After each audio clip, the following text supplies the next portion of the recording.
માતાજી કેમ છો? તો બધા મજામાં. આપણે આજે જોવાના છે આ એક બેડમાં કેટલા ડોકા સુકાણા આપણે ગણીએ.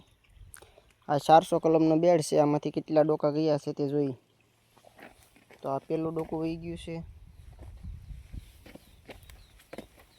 2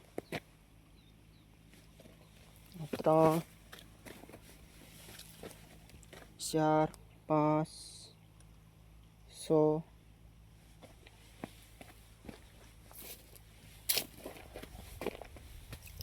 7 8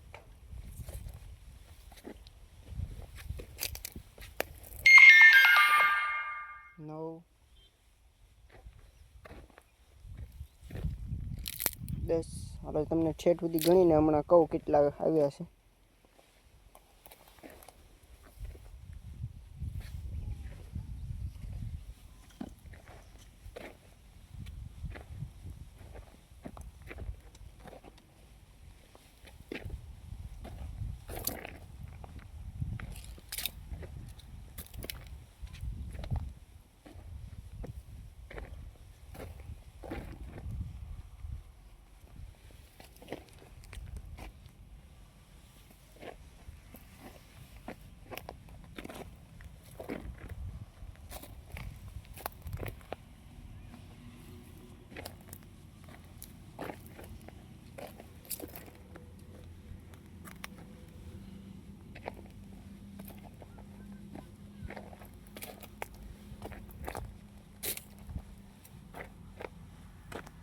આમાં આપણે ટોટલ 38 ડોકા સુકાણા છે 400 માંથી.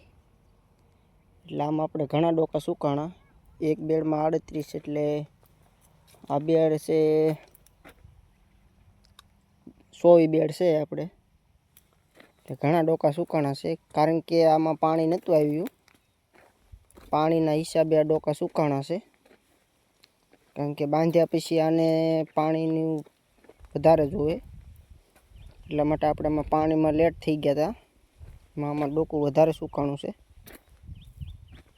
એ તો આપણે બીજા હાથમાં બાંધી દઈએ, પણ આપણે આ ડબલ ખર્ચો થઈ જાય, કારણ કે આ એક કાંડી છે, આ 5 રૂપિયાની આવે. આવી આપણે આખામાં ચડાવેલી છે.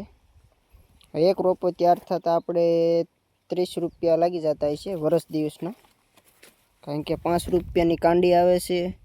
ધૂળ, કોથળી, રોપો, ગોઠલું, પછી આજે મજૂરી, કલમ, દવા, ખાતર, ટોટલ 35 રૂપિયા 40-50 રૂપિયા પડતી છે તૈયાર થવામાં. અને બાકીનું જે ખેડવતી ટાઈમે સુકાય છે, ફેલ થઈ જાય છે, એવા ઘણા બધા પ્રોબ્લેમ આવતા રહ્યા કલમોમાં.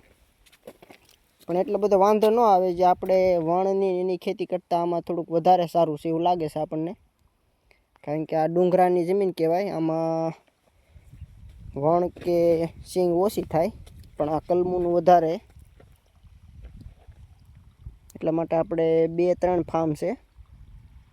એક જે અમે ઘરની વાડી છે તેમાં છે, આ વાડીમાં છે.